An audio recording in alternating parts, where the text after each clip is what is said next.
విచ్చల విడిగా కరప్షన్ జరుగుతూ ఉంది.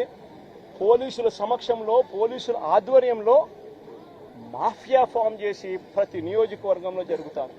నియోజకవర్గంలో ఏ పరిశ్రమ ఉన్నా కూడా ఆ పరిశ్రమ నడుపుకోవాలి అని అంటే ఆ పరిశ్రమ యజమానులు వచ్చి ఎమ్మెల్యేకి ఇంత డబ్బు ఇవ్వాలా, పోలీసులు లేకపోతే ఎమ్మెల్యేని కలసమని చెప్పి ప్రోత్సహించేట్టుగా వీళ్ళు పోయి ప్రెజర్ పెడతారు.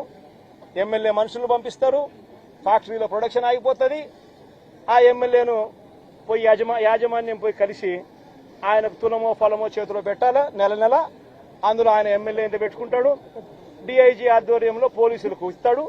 పోలీసులు కొంచెం పెట్టుకుని మిగతాది పెద్దబాబుకు చిన్నబాబుకు పంపిస్తా ఉన్నారు. రాష్ట్రంలో విచ్చలు విడిగా కరప్షన్ జరుగుతూ ఉంది, కళ్ళ ఎదుటే కనిపిస్తూ ఉంది. కానీ ఇంత కళ్ళ ఎదుట ఇవన్నీ కూడా కనిపిస్తా ఉన్నా కూడా ఎవ్వరూ కూడా మాట్లాడకూడదు. విచ్చలవిడిగా భూములు శనిక్కాయలకు బెల్లాలకు అమ్మేస్తారు. ఇలా కావలసిన వాళ్లకు, వీళ్ళకి నచ్చినోడు ఎవడన్నా ఉన్నాడంటే 99 పైసలకు భూములు ఇస్తారు. వీళ్ళకి నచ్చినోడు ఎవడన్నా ఉన్నాడు అని అంటే ఏకంగా 30 ఏళ్ళ కాంట్రాక్టు, 40 ఏళ్ళ కాంట్రాక్టు రూపాయిన్నర ఇస్తే చాలంటారు. విచ్చలవిడిగా భూములు శనిక్కాయలకు బెల్లాలకు అమ్మేస్తా ఉన్నారు. ₹4.60 పీపీఎల్ చేసుకుంటా ఉన్నారు. ₹2.49 మేము ఆ రోజుల్లో పీపీఎల్ చేసుకుంటే నానా యాగి చేసిన ఇదే పెద్ద మనుషులు. అంత విచ్చలవిడిగా కరప్షన్ ఒక వైపున జరుగుతూ ఉంది. మరోవైపున సూపర్ 6, సూపర్ 7లు గాలికి ఎగిరిపోయాయి. ప్రతిదీ కూడా మోసమని తేలిపోయింది. వ్యవస్థలన్నీ కూడా పూర్తిగా నీరుగారిపోయిన పరిస్థితులు కనిపిస్తూ ఉన్నాయి. ఏ మనిషి కూడా సంతోషంగా లేని పరిస్థితుల్లో చంద్రబాబు ప్రభుత్వంలో కనిపిస్తూ ఉంటే ఈ మనుషుల తరపున, ఈ ప్రజల తరపున ఏ గొంతు వినపడకూడదు అని చెప్పి ఏకంగా ఈ పెద్ద మనిషి పిన్నెల్లి రామకృష్ణారెడ్డిని జైల్లో పడేసినాడు. ఈయన 4 సార్లు ఎమ్మెల్యే. దళిత మాజీ ఎంపీ నందిగాం సురేష్ను 190 రోజులు జైల్లో పెట్టినాడు. ఈయన దళిత మాజీ ఎంపీ. మాజీ మంత్రి జోగి రమేష్ కొడుకును రాజీవ్ అనేవాడిని ఆయనను జైల్లో పెట్టాడు కేసులు పెట్టి. వల్లభనేని వంశీని ఒక కేసు అయిపోయిన తర్వాత మరో ఒక కేసు చిత్రహింసలు పెడుతూ జైల్లో పెట్టారు ఈ పెద్ద మనిషి. ఎంపీ మిథున్ రెడ్డిని కేవలం పెద్దిరెడ్డి రామచంద్రారెడ్డి చంద్రబాబు నాయుడును ఆయన కాలేజీ టైంలో ఈయన ఇద్దరు కాలేజీలలో స్టూడెంట్ గా ఉన్నప్పుడు ఇద్దరు కలిసి చదువుకున్నారని, ఆ కలిసి చదువుకున్నప్పుడు పెద్దిరెడ్డి రామచంద్రారెడ్డి చంద్రబాబు నాయుడు చెప్పుతో కొట్టినాడు అని చెప్పి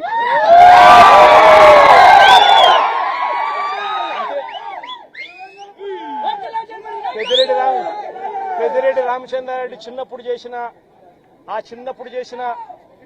ఆ చిన్న గొడవ చంద్రబాబు నాయుడు మనసులో ఎంతగా నాటుకొని పోయింది అంటే ఏకంగా పెద్దిరెడ్డి రామచంద్రారెడ్డి కొడుకును ఎట్ట తిరిగి జైల్లో పెట్టాలా, పెద్దిరెడ్డి రామచంద్రారెడ్డికి మనక్షోభ కలిగించాలా అని ఎంత సేడిస్టిక్ గా ఆయన వ్యవహరిస్తా ఉన్నాడు అని చెప్పడానికి ఇదొక నిదర్శనం.